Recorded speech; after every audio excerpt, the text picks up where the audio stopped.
The road stretched for miles under the orange evening sky, and a lone cowboy named Jack rode in silence. He was tired, hungry, and worn out from a long day's work on a distant ranch. His hands were rough from years of rope and saddle, and his heart was just as scarred. Life had never been easy for him. He had grown up with no family left and no land of his own. Still, he had learned to live with little. A quiet man with honest eyes, Jack didn't talk much, but he helped anyone who needed him. That evening, a car slowed beside him. The driver, a heavy man with a cigarette between his lips, leaned out and shouted, "Need a ride, cowboy?" Jack nodded with a tired smile and climbed in. Inside were three men, loud and laughing, bottles clinking between their boots. The smell of liquor filled the small car, and the laughter grew meaner the farther they drove. Jack stayed quiet, watching the road ahead. The men asked where he was headed, and he said simply, "Just to the next town." They looked at each other and laughed. One of them said, "A loner like you? You don't belong anywhere." Jack ignored them, hoping the ride would be over soon. But the jokes grew crueler. They mocked his dusty hat, his boots, and the way he spoke. Jack said nothing, but his silence made them angrier. The road turned rough, and suddenly one of the men shoved him hard. "Let's see if the cowboy can walk," he shouted. Before Jack could react, the door was flung open and he was pushed out.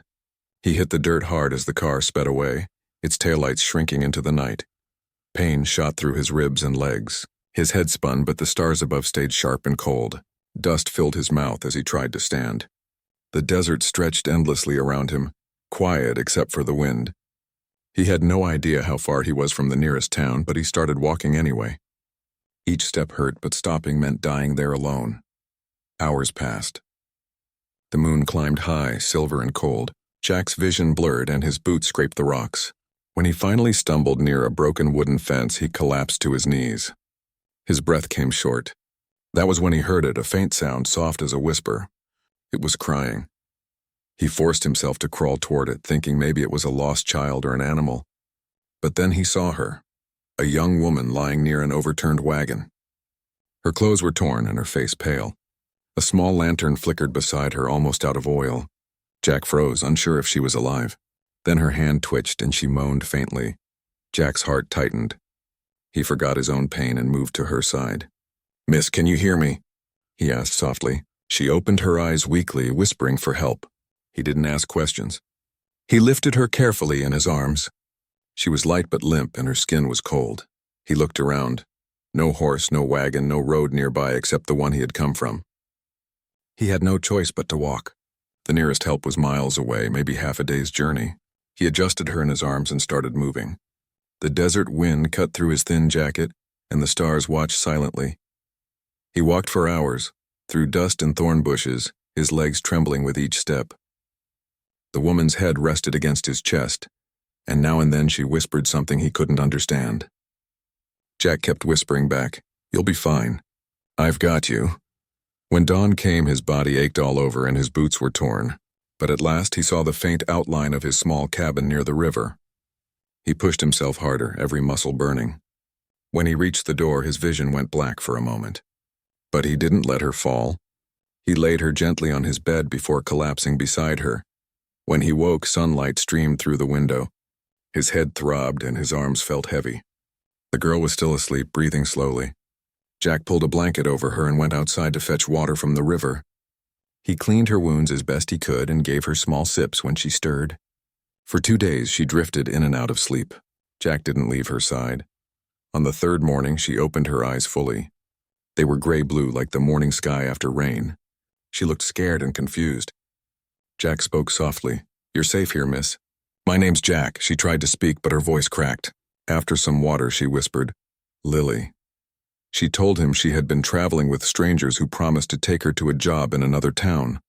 When they stole her money, they left her by the road, taking her wagon and supplies. She had tried to walk but fainted in the cold night. Her voice shook as she spoke, but Jack's calm presence seemed to steady her. Days passed slowly, but each one brought a little more life to the cabin. Lily helped where she could, though Jack told her to rest. She cleaned the small kitchen, mended his old shirts, and laughed softly when he tried to cook and burned everything. The sound of her laughter filled the quiet cabin like sunlight breaking through storm clouds. At night, they sat by the fire. She would tell small stories from her childhood. How she used to chase butterflies in the fields, how her mother used to hum while sewing. Jack listened quietly, his eyes fixed on the firelight dancing on the walls. He rarely spoke of his past. When he did, it was short, a story about fixing fences, about horses he trained, or about how the stars looked different when you had no one to share them with. Lily began to understand the kind of man he was, strong but gentle, silent but kind. He never asked for thanks, never sought attention. He treated her like a person to protect, not a burden. One evening, she found him outside mending the fence with one arm still wrapped from his fall. "You shouldn't be working yet," she said. He smiled faintly. "Fence won't fix itself." She stood beside him and helped hold the wire. Together, they finished before sunset. When they turned back, the golden light fell across their faces, and for a brief moment, neither spoke. The air between them was quiet but warm, filled with something neither could name. That night, Lily couldn't sleep. She kept thinking about how this man, someone who had nothing, had still saved her without hesitation. She remembered how he had carried her through the freezing night, how he stayed by her bed for days. The thought brought tears to her eyes. She whispered softly, "Why would someone do all that for a stranger?" Jack, who was sitting by the dying fire, heard her and said quietly, "Because no one deserves to be left behind." The next morning, she made breakfast before he woke. When he came to the table, she smiled shyly and said, "It's not much, but I wanted to do something for you." He nodded, too moved to speak. For the first time in years, Jack felt that his cabin wasn't just a shelter, it was a home. Over the next few weeks, the land turned green with early rain. Lily grew stronger and Jack's bruises faded. Together, they fixed the barn roof, planted vegetables, and repaired the small corral. Neighbors who rarely saw Jack before now waved when they passed. They began to notice something different about him. He smiled more often and his eyes looked brighter. The loneliness that had once filled his life had been replaced by quiet companionship. Lily often said she would leave once she had enough money to start fresh, but Jack never asked her to go or to stay. He just said, "You'll always have a place here if you need one." One evening, as they watched the sunset paint the sky red and gold, Lily said softly, "You saved me that night. I'll never forget it." Jack looked at her, then back at the horizon. "Maybe you saved me too," he said. The wind carried the scent of rain, and in that silence, something unspoken passed between them. Something that felt like the start of a promise neither of them had yet made, but both already believed in.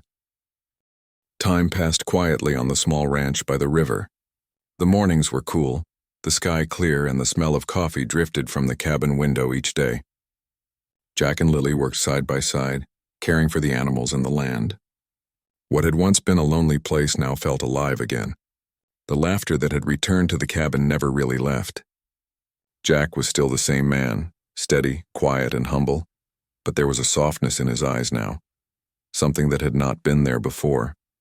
Lily had changed too. The frightened girl who once trembled in the cold desert had become stronger. She moved with confidence, smiled easily, and sang while working. She was grateful every day for the man who had saved her when no one else would. Sometimes she watched him from the porch as he saddled his horse or repaired the barn roof. He always worked with care, as if every nail and rope meant something important. Their days were simple but not empty. Jack taught her how to ride properly, and she taught him how to grow flowers by the window. In the evenings, they would sit by the fire. Jack often told her about the wild horses he once broke for a living, or the storms that chased him across the plains. Lily loved those stories. She said his voice sounded like the land itself, strong and calm. Still, neither of them spoke about love. It hung quietly in the air between them, like a song that didn't need to be sung. They both felt it, but both were too shy to say it aloud. One afternoon, Jack rode into town to sell some supplies. It was the first time he had gone there since that terrible night. As he tied his horse near the store, he heard a familiar laugh behind him. He turned and froze. 3 men stood by the saloon door, the same men who had thrown him out of the car and left him to die. For a moment, everything came rushing back. The cold wind, the hard ground, the endless walk under the stars. The men didn't notice him at first. They were drinking and boasting loudly. Jack didn't want trouble. He quietly finished his business and started to leave. But one of them spotted him and called out, "Well, look who's back from the dirt." "The cowboy we threw out." The others laughed cruelly. Jack stopped but didn't answer. He just looked at them steadily. The leader stepped forward and said, "Heard you picked up a pretty stray on the road, too. Guess you two like leftovers, huh?" The insult hit deep, but Jack didn't move. His calm made them uneasy. After a long pause, he said softly, "You can keep your words. I've got no fight with you." The man frowned, trying to provoke him again, but something about Jack's steady eyes made him stop. Jack turned and walked away, leaving them standing in the dust. Behind him, one of the men muttered something, but none of them followed. There was strength in his silence, something they couldn't mock anymore. When Jack reached home that evening, Lily noticed the bruise on his arm where one of them had shoved him. She asked what happened, but he just said, "Nothing worth remembering." She looked at him for a long time, then nodded, understanding that some wounds weren't worth reopening. That night, as they sat by the fire, she finally spoke. "You could have fought them," she said softly. Jack looked into the flames and replied, "Fighting only proves they still matter. I don't want to carry that kind of hate." His voice was calm, but she could hear the pain beneath it. She realized then that real strength wasn't about anger. It was about letting go. The days grew warmer as spring came. The river ran fuller and wildflowers covered the valley. Jack and Lily began fixing up the old barn together, turning it into a small stable for new horses. The work was hard, but laughter filled the air. One evening, as they finished for the day, Lily tripped on a plank and fell into Jack's arms. For a second, time stopped. Their eyes met, and neither spoke. Then Lily stepped back, her cheeks red. Jack smiled faintly, tipping his hat, but that moment stayed with both of them long after. Weeks later, a letter came from town. A neighbor dropped it off, saying it had Jack's name on it. Inside was a small note. Someone had seen the three men again, bragging about what they had done months ago. The neighbor wrote that one of them had been arrested for stealing horses. Jack read the note quietly, then tore it up and tossed it into the fire. Lily watched him. "You really don't care anymore?" she asked. Jack shook his head. "I care about what's here," he said, looking around the cabin. "That's enough." That night, Lily couldn't sleep. She stood by the window, watching the stars. She thought about how this man, once left to die, now carried himself with peace instead of anger. She realized that she didn't just owe him her life, she loved him. The thought filled her heart so deeply that it scared her. The next morning, she found him outside feeding the horses. She walked up behind him and said, "Jack, can I ask you something?" He looked at her with his usual calm. "Of course." She took a deep breath and said, "Why did you help me that night? You didn't even know me." Jack smiled softly and said, "Because I knew what it felt like to be left behind. No one deserves that." Her eyes filled with tears. She wanted to say more, but words wouldn't come. Instead, she just placed her hand on his. That simple gesture said everything. From that day forward, something changed between them, quietly but surely. They were no longer just two people sharing a cabin. They were two hearts that had chosen to heal together. Months later, on a warm summer morning, Jack rode into town again. When he returned, he had a small box in his hand. He placed it on the table and said, "I never thought I'd have anything worth giving, but maybe it's time to start new." Inside the box was a silver ring, simple, old-fashioned, but shining. Lily covered her mouth, tears welling in her eyes. Jack spoke gently. "I don't have fancy words, Lily, but if you'll have me, I'd like to walk beside you from here on." For a moment, she couldn't speak. Then she nodded and said softly, "You already have." They were married a week later by the river under the wide blue sky. A few neighbors came, bringing flowers and warm smiles. Jack wore his cleanest shirt and his old hat. Lily wore a white dress she had sewn herself. When they stood together holding hands, even the wind seemed to pause to listen. The preacher spoke simple words, and when Jack placed the ring on her finger, she smiled through her tears. Afterward, they shared a small meal with friends, laughing under the trees. The land around them seemed to glow in the sunset. As the others left, Jack and Lily stayed by the river.